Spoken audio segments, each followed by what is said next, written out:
Hey everyone, Shelly and Jeff here. Welcome to our first ever episode. So please forgive us for our errors. This is a work in progress. But we're excited to start this journey with you all. As stated in our intro, this podcast is a couples-based podcast, just going over stories about us, fun date ideas, funny awkward sex stories, gift ideas, sex position of the week, you name it. We're going to try to do everything we can regarding couples, and you can always write us in and let us know if you think there's something we should add. We're hoping to add different stuff, but this is our start. A little bit about us. We met at the end of 2018. We got engaged at the beginning of 2020, right before the pandemic started. And then we were fortunate enough to be married the same year. And it wasn't love at first sight, though. We actually met on Bumble, and I wasn't going to swipe right because he had nothing to say about himself, which was a red flag for me, but I had a friend sitting next to me who actually knew him and got me to swipe right. And that first date was we met at a bar, and our goodbye was a hug with Jeff shoving his shoulder right in my face and then running away to go tell his friend. So I didn't think it was going to end up turning into a second date after that, but gave him a second chance, and we've been inseparable since. So we're going to talk about how our week went, kind of as a couple, and we won't bore everybody with work stuff, but with just our stuff at home, how things are going, and what worked for us, what didn't work. And if you guys ever experience something like we're going through, we hope it helps hearing what we went through and how we handled it. Everyone's different, though, so everyone handles things differently. And one of the things I know that happened this week, I can shut down if I get very upset with Jeff, and I try not to talk, and he tries to get me to talk, and sometimes I just need my space. But instead of me being quiet, I need to let him know I need that space. Otherwise, he's just going to keep trying to get me to talk, and I'm just going to get angrier and angrier. And then when she gets angry, then I just leave the situation. Like, I spent a good hour or so just fishing on my own the other day, and then she went to bed way early, and I hung out on the couch. But we both are kind of stubborn too, where we don't want to give in. And I remember her even saying something like, hey, if you turn something on the TV, I'll come up there. And I didn't turn anything on because I tend to sleep. Yeah, because I tend to be the one that has to stop being stubborn first. So I chose not to this time. So we talked about it the next morning. At 3 in the morning when we woke up to pee. We didn't talk about it in the morning, did we? Yeah, it was like 3 in the morning. Yeah, because I had to go to work at 7. So we wouldn't have time to talk then. Oh. Well, sometimes it happens in the middle of the night. Who knows? But for us, in order to get through it, we have to talk it out. Otherwise, I will be quiet for quite some time. But other than that, we had a really good week. And it finally cooled down a little bit where we live, and we were able to get out on the boat more. So that was nice. So change our routine up a little bit. And one thing that we do is we try to go on a date every week, and that seems to be something we see other couples talk about, saying is very important. Making sure you go on at least a date a week. And if you have kids, just try to... You can obviously bring them along, but it's really important to get your alone time with each other. So, if you have parents, grandparents, friends who could just babysit for a couple hours while you guys get out of the house, even if you just are trying to do a date at home without the kids around, just see if someone can take them for an hour or two while you just have that alone time. And, there's so many different things you can do at home. And throughout these episodes, we'll be doing different date ideas for you guys, whether it's at home, going out and about, traveling far. We'll try to cover a whole bunch of different bases on what you could possibly do for a date. And something that's important too that we forget about too for our dates is we'll go out with other people, like we'll go on a double date, or we'll go to a game night with other people. 2 weeks ago, we went and visited her family, and we did all these things, and those are dates, but it was with groups of people, making sure, like she said, you get that alone time together too. And that's something I feel maybe that's why we were off a little bit last week, is we didn't have that time together because every time we had a date, somebody else was involved, which kind of diminishes the date sometimes. Yeah, I think if we don't get our alone time at least once during the week, it affects how we are the rest of that week. It just really helps us.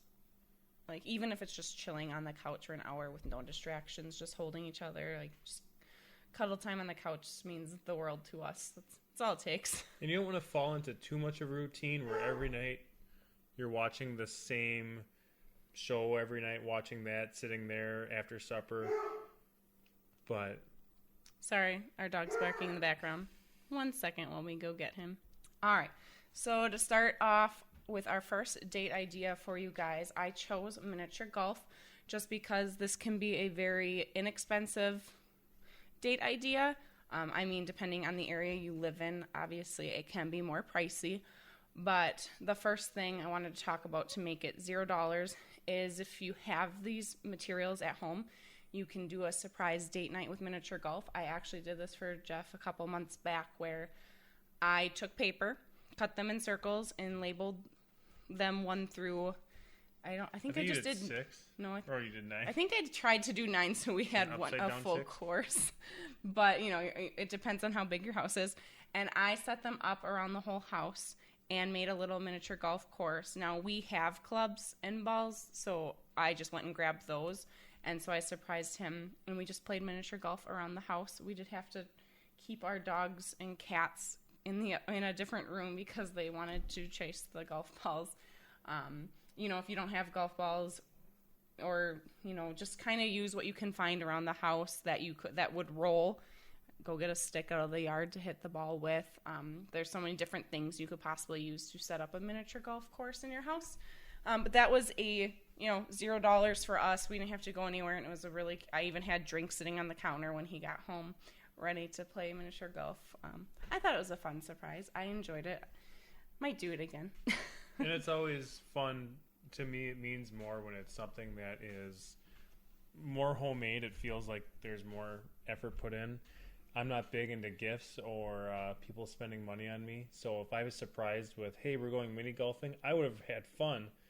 But it just means more to me when it's something that the person didn't have to spend money on. Yeah. But, I mean, also, if you have miniature golf in your area, you can go ahead and, just have a date night, go out there.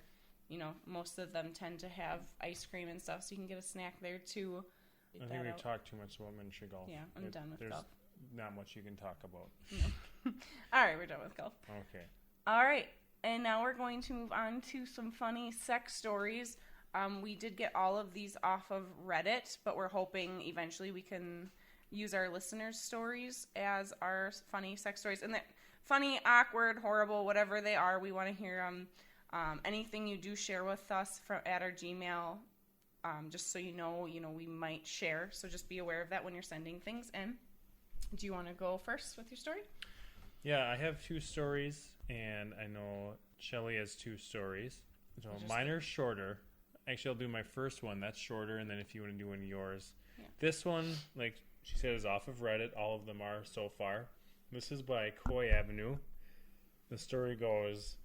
Technically, as I didn't blow chunks, Ew. Puked on a guy's D, then swallowed it so he wouldn't notice. Oh my god. Gross. That is short. That's disgusting. Is that it? That's the whole story. Oh I don't think they need to put more detail into it. I guess that's enough detail for me. Oh, gross. Oh, yeah. Don't do that after a full stomach. I don't know. All right. Well, mine, I don't think is that gross. Yeah, we'll see. So mine was posted by Walnut Whale. And so he says, they say, I'll go first. I was having sex with my ex-boyfriend, missionary style, and we were getting really into it. My dog was asleep on the foot of the bed, but she usually paid no attention to us, so we weren't concerned. Things just keep getting more heated and more heated when suddenly my ex yells, oh fuck, and his cock went entirely limp inside of me. What? I asked frantically, thinking he was having a heart attack. Your dog just licked my asshole. I couldn't stop laughing until I realized the condom had come off in me and we had to fish it out. And then the Reddit has this TLDR, so too long didn't read, and I just thought it was hilarious how they summed it down. It says, dog licked my partner's asshole during sex. His cock became floppy like an overripe banana, and we lost the condom in my cavernous lady bits. Ooh. All right, my other one, and I know this isn't a competition, but I'm trying to have mine be better than yours. So this one is from Adorable Apple 97. Aww. It says, I met my boyfriend when I was 19 years old in college. I'm 23 now. I had friends who told me they had squirted before, and I wanted to experience something similar to that because I didn't know it was even humanly possible for a girl. I asked one friend of mine how she did it and how to make it happen. I also wanted to infatuate my boyfriend in our honeymoon stage and make him feel like the man. Anyway, my friend told me, you'll feel when it's coming. Just don't be afraid to push or release it. Oh, God. I know. She basically said not to inhibit a feeling when you're about to orgasm and just let it out, I guess. I don't know. So I decided to take her advice. When the day came that I decided to take her advice and attempt to surprise my boyfriend, it was an epic failure. When we were having sex, doggy, I thought, oh, maybe this is the moment where I'm supposed to release or push, and I tried. But I farted. I literally farted while I was doing doggy with my boyfriend, trying to push or release. I was so embarrassed, especially in a new relationship. The first thing I said to him was, oh my God, I queefed. He proudly knew I did not queef because I never had before. I'm pretty sure he knew I farted because we were doing doggy, and yeah, I don't think I have to explain that part too much. We're still together to this day, and we're very happy, but started a relationship, and farting in your new boyfriend's face is the most traumatic thing that could happen to me. All because I took advice on a friend for how to squirt. So I guess the moral of that story, listen to your friends, but take it with a grain of salt if they actually know what they're talking about. Oh my God. I don't think we farted during sex yet, and we've been together for almost 3 years. Or if we have, we've kept it a secret. Oh my God. Is that you telling me you've totally farted during sex? Probably. You've stopped me in the middle of it. I've stopped him, but I just hold it in, and then I'm like, all right, continue. And as far as squirting goes, I still think it's just pee. I know, there's a science behind it, but it's just... And it also sounds like a mess. So all in all, as you can tell, I don't do that because I just don't know how that works. All right. Let's go to mine. So this was posted by Earthwormal. And so they start this off saying this is another one because they must have submitted one earlier with their same significant other as before. And so they said, we went at it using a condom, and right at the end it started feeling amazing. But I was getting close, so I figured that's all it was. So I arrived and then realized there was no condom. We searched the bed, tore the whole apartment apart before realizing that it had to be in her. So we both took a shot at trying to get it out, no luck. So it was doctor visit time. The double whammy was that she had to take Plan B as well as have the condom fished out from its resting place, lodged in her cervix. Oh. I don't know. You guys, I had Marina IUD for birth control, and that goes in your cervix up into your uterus, and that wasn't pleasant getting put in. So I can't imagine getting a condom lodged up there. I don't know. If this has happened to you, please send in a story because I don't understand. I kind of feel like it'd be satisfying to pull out. Oh, God. It just sounds like it hurt.